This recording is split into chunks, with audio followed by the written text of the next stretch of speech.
Welcome to Behind the Campaign, the podcast where marketers pull back the curtain on some of their favorite marketing campaigns. I'm joined today by two executives from Blaze PR.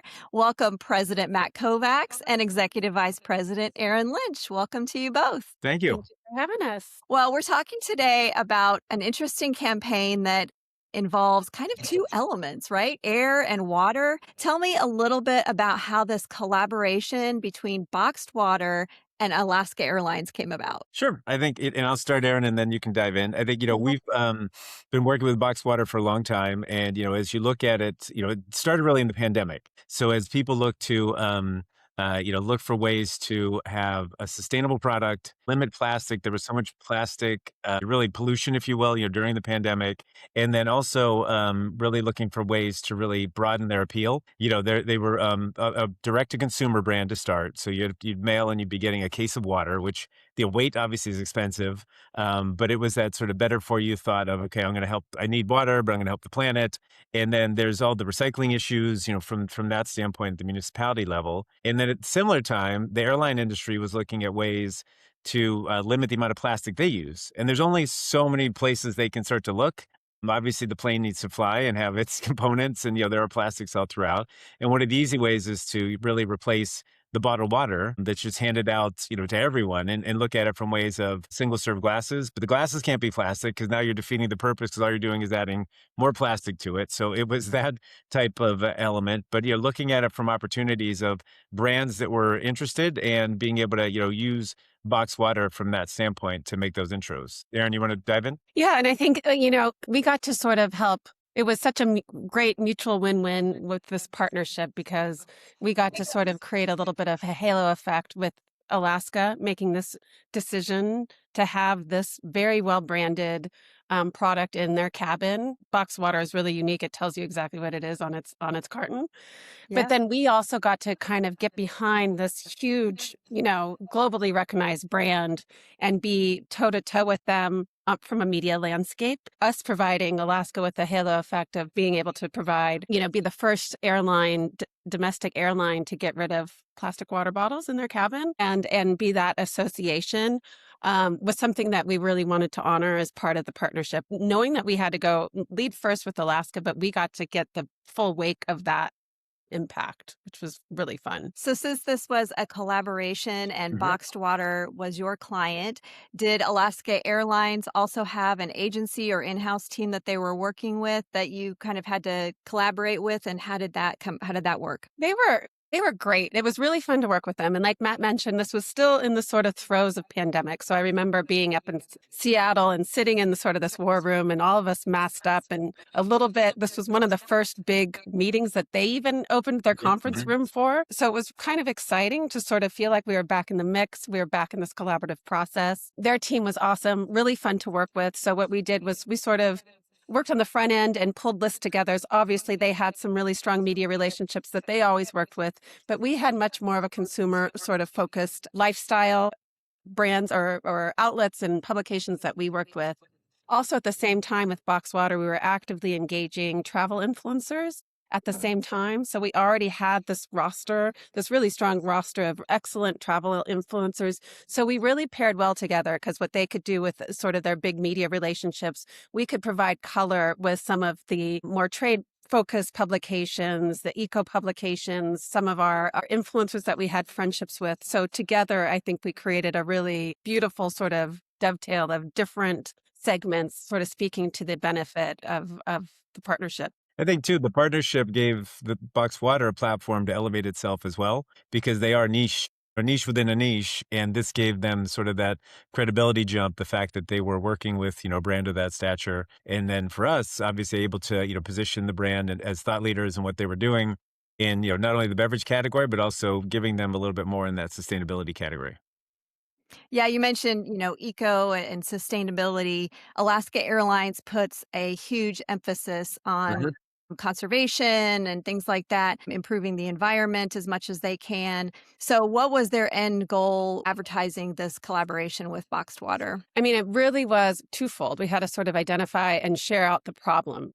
amount of cabin waste that's generated on an airplane. I think people sort of we lose sight of it. We don't see it. The little bag comes up and down the aisle and it disappears. So we really needed to quantify that. How many equivalent airplanes are getting filled with plastic waste every year? We did that and really kind of double down on the problem first. I think the benefit of being with Alaska is they're known to sort of be first, the kind of the industry leader in terms of their sustainability measures and goals. So being able to be first with them on this plastic initiative was really great.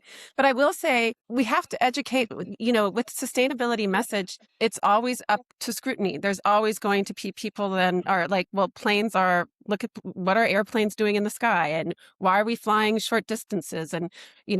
And so everything, even boxed water, was open to scrutiny. We're using how recyclable are cartons. We have to educate on that too. So we had to be really prepared for the other side, that scrutiny side. Eco publications and reporters and sustainable reporters, they don't let you slide on just, the greenwashing is a thing. And so we had to be really clear on the real benefits to what we were doing and be authentic with it and transparent and sure there's always a little bit of a shadow with anything, with any product, with any waste. But what we always needed to point was that we're moving the needle in the right direction. It's not perfect, but it's better. And so that was the message that we had to really double down on. This idea of, being prepared for the negativity. You didn't say it, Right. but that's what you're implying, the negativity that can come with it. How does that go in your brainstorming process? How do you determine what all of those alternative messages could be that are coming at you and how you kind of counteract those? I will say, so that was a great exercise that we had with the Alaska team because they weren't experts on the brand. And the Boxwater team was excellent. They had everybody really prepared with the FAQ and also understanding that the Alaska staff, the flight attendants, were going to be, no pun intended, but having to carry the water on the message. And they have their own job to do. So to have to also have a brand message in their hip pocket and understand what the message means together, the two teams worked really clearly of sort of the frequently asked questions, the Q&A, and how we could really empower the flight attendants to address some of those questions as well. And then obviously, with any of the media that we kind of managed, we made sure that we had a clear, again, it was the moving the needle. This is better. This is more improved. Most facilities can manage carton waste. We laid that all out for them, but we really worked hard to empower the staff of Alaska, and especially those that were going to be travel facing and having to communicate what they were doing. We had a really fun, inaugural flight that we made it really celebratory. We really honored flight attendants that were doing their own social shares and stuff like that. So we lifted them up. Those who were sort of echoing the power of reducing plastic was something that we were really getting excited about. I think what also was interesting is that, and you touched on it, but also I can remember, the flight attendants and that staff are really on the front lines. A lot of pushback. People perceive the taste or flavor just because it was in this component. Also, because they're pouring in a cup, they're not getting as much water. And they would get out when they would land through channels. We would get comms back through the Alaska team of, hey, how should we respond to this? It's in our if then statements, but that we would then message with them, have a quick call, and then they were able to get it to the flight attendants before their next flight. So they were always prepared, and I guess through their channels too, they were able to send it out to all the other, people that had the box water on their flights, all the different staff, because it is an interesting, it's such a different change for people at that level on a plane. You're not used to that, in being introduced of, a sustainability story and or even the box water brand. Yeah. That's interesting. So how did you determine for this campaign, like who your target audience was? I know, Erinn, you mentioned you were already kind of focusing on some travel influencers. I'm assuming that just broadened that with the collaboration with Alaska Airlines, that broadened that. Were there other types of audiences that you were looking to reach with the messaging here? Yeah, I think, the interesting one, just to start, because I'll in the beverage space, because boxed water is still, obviously the category, there's only maybe 2 or 3 other brands that they go up against when you look at it from non-plastic recyclable materials. And this is even before the proliferation of the aluminum waters now with, liquid death, et cetera. So you had that type of discussion going with the beverage media.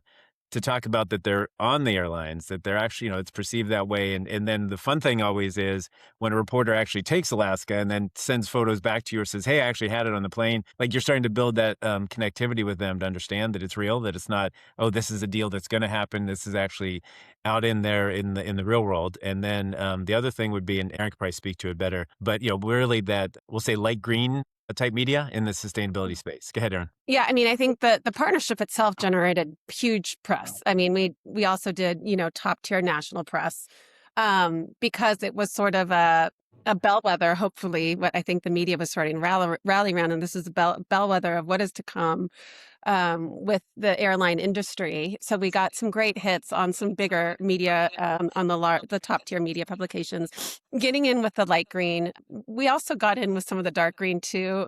Earth 911. I think they understood the value of this being a really important needle move, and then also our consumer audience. I think lifestyle, Gen Z, Gen X.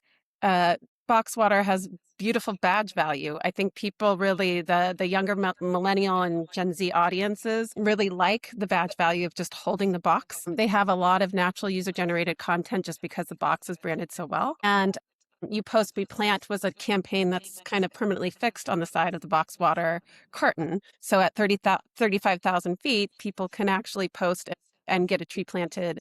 So we leveraged that a lot as well. So I think the top media, like you said, would just be national with our Alaska partnership, travel, light green, and then sort of consumer lifestyle, younger consumer audiences, younger millennials and Gen Z were really strong. So for those of you who are not familiar with the terms light green, dark green, as it refers to environmental media, can you explain a little bit? Yes. I mean, I think there's some great publications out there that are they would be the publications that would be like, we really shouldn't be flying. We shouldn't be in the sky. Like planes are bad. We're not going to win them over. Any kind of waste whatsoever is a loser. So these would be brands that would be like, patients that would say, just bring your water bottle and fill it in the sink. So we're not going to win those. We understand that, but there's a lot of reporters within the lifestyle media that are understanding that needle moves are important, that any little kind of dial turn is something that's significant, and we're all marching to better. We're not marching to perfect. So those would be the ones that we would be focused on. To that point, though, Alaska was really smart, and so was Boxwater.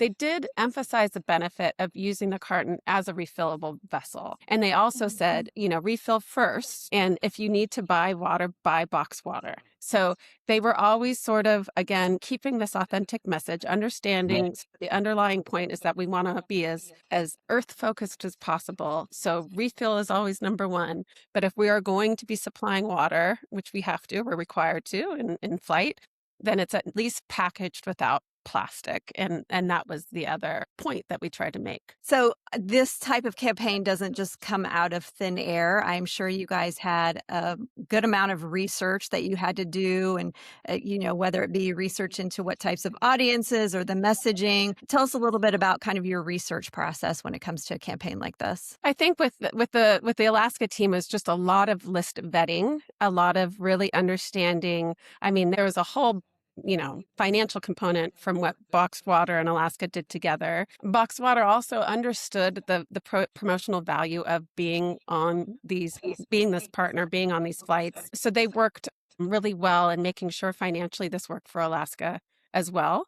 And in that partnership, that was some promotional opportunities for in-flight entertainment. They got some built-in promotional opportunities through that. From there, the research that we did together with their PR team was really understanding who we're going to be reaching out to, segmentation, publications, dividing and conquering, getting really clear on our FAQ and how we address any sort of pitfalls of traveler reactions. And then I think by the time we actually went to an official launch, everyone felt like we were in a good place. There was a couple hiccups where there was a couple passengers that reported that they didn't like the smell of cartons. They had that like visceral cafeteria milk reaction just by, the smell of it. But we were able to navigate that really well. And we were able to point to some of the, blind taste tests that really point to Boxwater actually being, if you're looking at it and you see a carton, sometimes you're registering things in your taste buds that are not actually happening. So we worked together, we educated really well. And I think just being clear on how we were dividing and conquering was like the biggest part of the research was, and it was great. Yeah, it was fun sharing each other's, working with their team, sharing what they were bringing in, and we'd share back what we were bringing in. And it was very collaborative, energized. I think the other thing too was the campaign was really beholden to the PR. They looked at this as a really PR narrative type launch. There weren't ads, there weren't other components. They didn't do anything in the plain collateral. This was really about how can we tell the story in both areas. Obviously they used it within their sphere of influence from business and travel, et cetera, and we used it on our side. But PR was really the hook for both entities, and there was a lot of that even just before we got into FAQs and before we did all that, there were just a lot of the sort of just planning meetings, brainstorming meetings. Could we do this? We tried this. And again, layer in that it was COVID times. So what was appropriate? What could we do in that standpoint? So I think that was an important element to it. And then also, doing the media training, getting both sides ready on that because, for Box Water, they were used to this. They've been on the front lines telling these stories. And Alaska was going in with, this is going to be great for us overall, but we had to really educate them and take them through a lot of those scenarios. And Erinn touched on a lot of them, the smell, the taste, even though, Box Water's won a number of awards for the taste of their water, and even the shipping of it, they had opened a facility in Utah. So that was a closer distance to the hubs. So there were all those things that we just had to educate them through and then drive that narrative, throughout. I think you kind of read my mind because you mentioned, this is primarily a PR campaign, but there were also elements of, kind of educating the Mhm. general public. And I'm sure on behalf of both Alaska Airlines and Boxed Water, there was a certain amount of, hey, if this could, help us improve business, if this could make somebody choose Alaska Airlines instead of another airlines, or if this could, make somebody choose Boxed Water instead of a bottled water. So I'm sure there was a certain kind of element to that. Tell me a little bit about how those different components played together, the PR and the media piece and the education piece, and maybe a little bit of marketing in there. How did that all come together? Yeah, I think that's smart. And I think what part of what we were doing, in addition to really amplifying the partnership with Alaska, was looking at other segments, other industries where we could get reporters to talk about the partnership for potential inclusion in those other industries, like, for example, entertainment, concert venues, festivals, stuff like that. We were going into those industries too and sharing the big needle move that Alaska was offering through this partnership with Box Water in the airline industry, and what those industries were, what potential that brought to other industries with that partnership.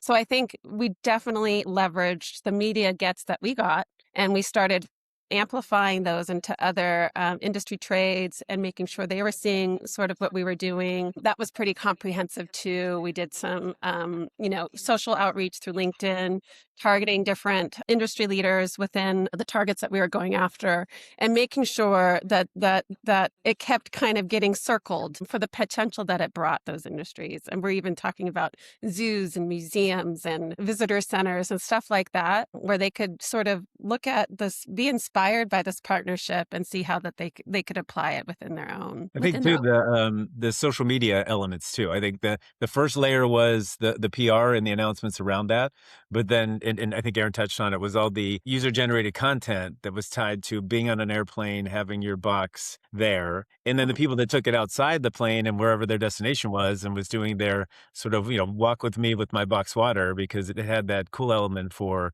and millennials, Gen Z. And I think those were aspects that was sort of the second life of the campaign, was that people actually adopted it and showed it off. Became a little bit of a badge of, I have this, I did this type element. Yeah, I've been to a number of conferences where they have boxed water instead of bottled water. And so, yeah, I think you're starting to see it more and more. Are there other areas that boxed water is looking to go into? Erinn, you mentioned, maybe some entertainment venues.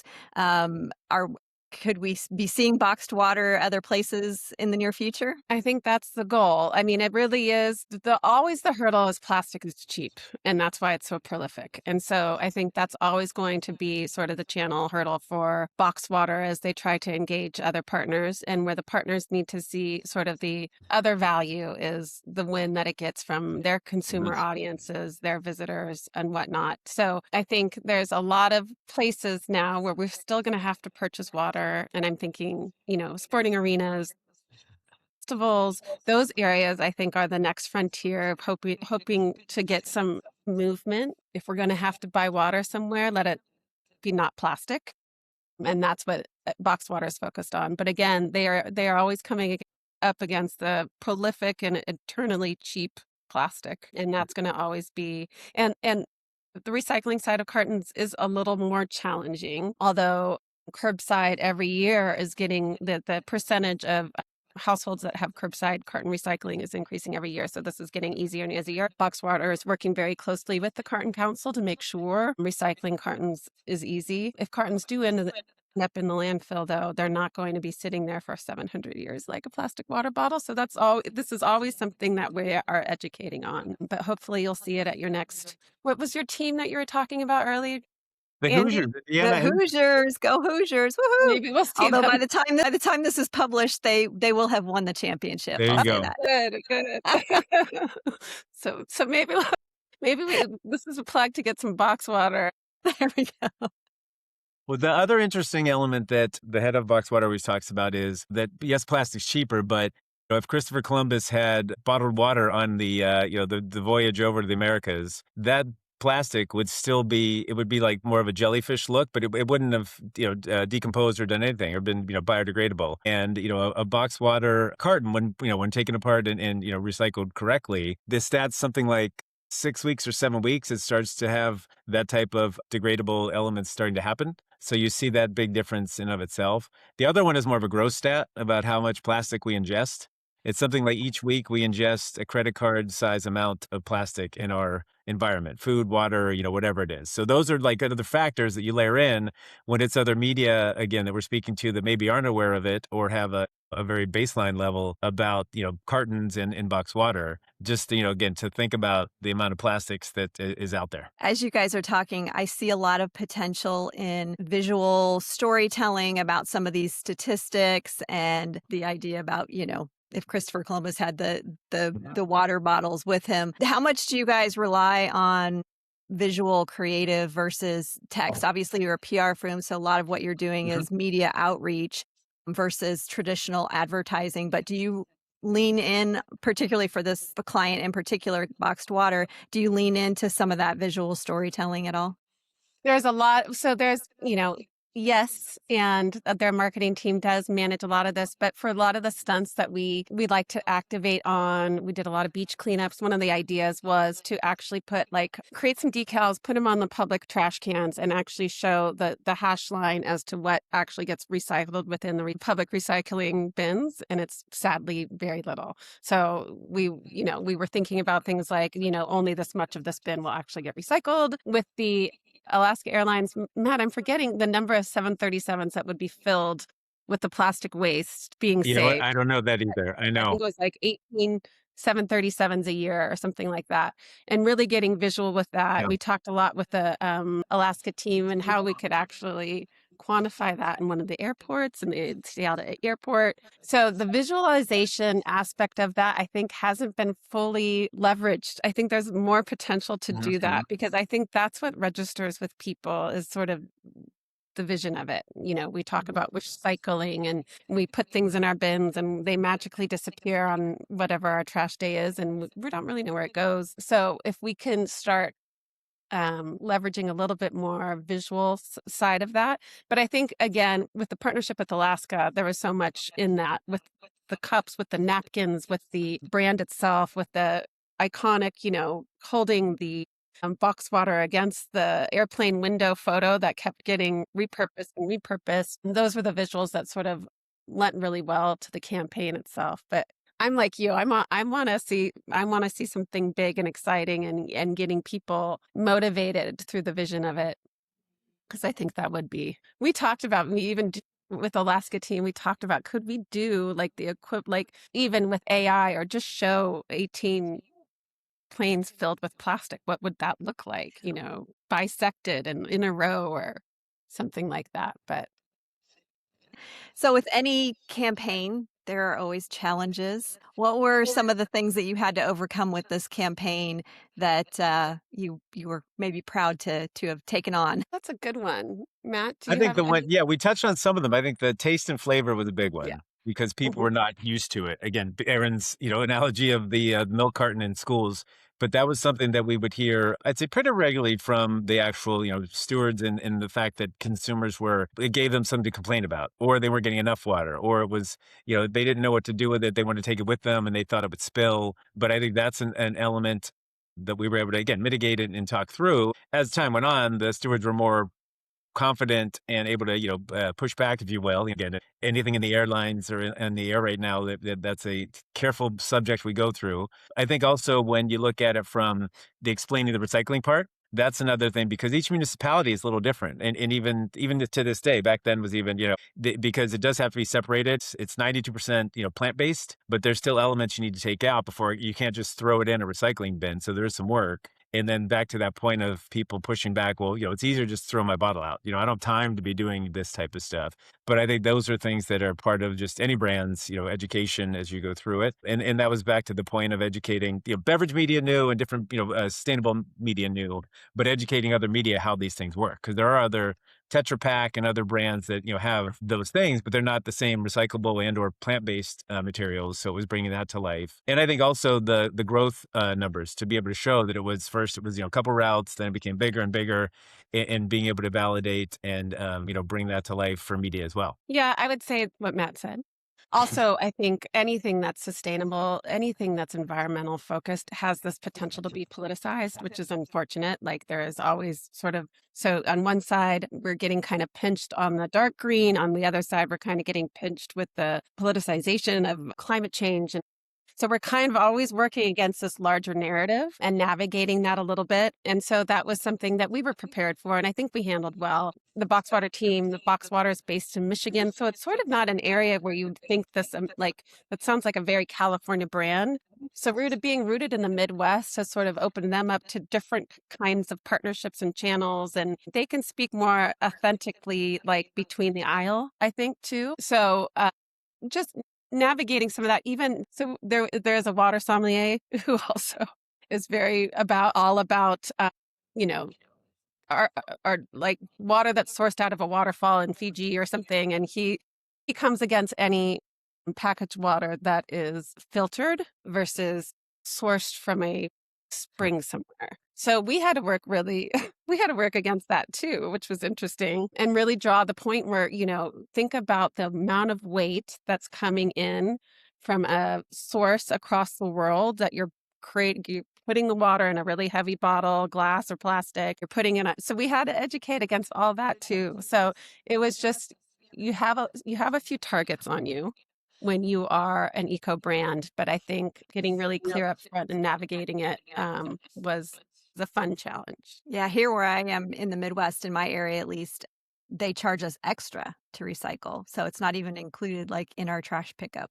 So Wow. that's Oh, really? another reason why, a lot of people don't do it. It's like they charge Mhm. $15 extra a month or whatever to do the recycling. So Interesting. yeah, I know when I tell people that, they're like, oh, really? I'm like, yeah. That's a difference. Um, Yeah. I know, right? Any unexpected wins out of this campaign? You mentioned there was a lot of kind of social media content with, people and their box water up against the plane window. Any other things that maybe came out of this that you didn't expect? I think, well, that's a good one. I think we had a lot of fun wins. I mean, a lot of people that we didn't even anticipate, big influencers that were heading somewhere and happened to be flying Alaska. They included us in this big roundup of their travel feature.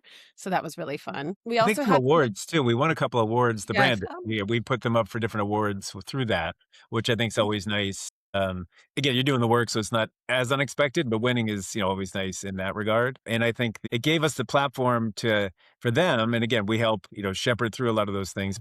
And Erinn talked about it of meeting other entities, universal studios, the theme parks, the other airlines. So we were always working through our recaps and decks and creating all these one sheets and telling the story for them to be able to share and present that. And then they use it as a platform, obviously, for other hotels and retailers as well. So we were able to be a part of that because back to the entity, they were a direct consumer brand. That's where it all started. So a lot of that shifting in hiring sales teams and being able to go out there, to really speak that is a little different. And they get back to the costs and comparisons that way. A lot of people wanted like, oh, can you do customization? I want to have my logo on the other side of it, and they weren't there yet. But I think those are things that were interesting to be a part of because with each win, you'd have new opportunities, but then those are new things you have to work through. So those were fun for the brand to be able to be a part of because again, our originator, our start with it was just introducing the world to just this type of delivery system of getting your water. I think that was a good point, Matt. I forgot about that. So yes, we submitted Alaska for awards. Again, Alaska wasn't our primary client, but we knew if they were winning, so was our brand, and so was the partnership itself. We submitted. They got 2022 Airline of the Year award for their sustainable measures, which included the Box Water partnership, and they also got the 2022 Onboard Hospitality Award. So those were both awards that Blaze, our firm, submitted for Alaska, but just really celebrating the partnership and keeping those relationships strong on behalf of our client. So yeah, those were some fun wins that we didn't expect, but we got.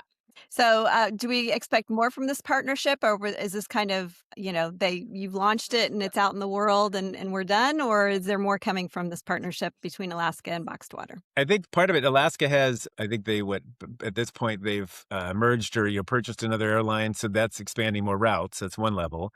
I think the other thing is, for us is to keep, banging the drum that they're still doing it and those opportunities. And then Box has gone into other places. Now Box is in Universal and they're in other aspects. So we sort of keep drafting off of that, going back to, hey, it started with Alaska. So I think the elements around that have been a big part of carrying that through. And I think also, for any of the thought leadership and in those types of opportunities for the executive teams to speak to that, because that does catch media's attention. Yes, we can talk about recycling and the amount of plastic saved and all that, but that's where with the airline partnership, it's really put into practice. So that's been a big part of it as well. And then, we did have, from this, we had the Detroit Free Press came out and did a tour of the facility, how they're made, sat down and did one of those, almost like the how stuff gets done type story where they walk through every step of the process. Because it's important for that to be able to, brought to life and that people, to Erinn's point, think that it's just this water just magically comes out anywhere. There is a whole process and then it has won the Taste Award. So I think that's something we always try and double down on as well. Lots of moving parts, it sounds like. It's exciting though. Yeah. Very good. Well, thank you so much for being with me on the podcast today, and excited to learn about this collaboration. If anybody out there is listening is on an Alaska Airlines flight, make sure you take a picture of your boxed water and post it on social media. Give some love to the organizations there. So thank you so much, and we'll talk to you later. Thank you.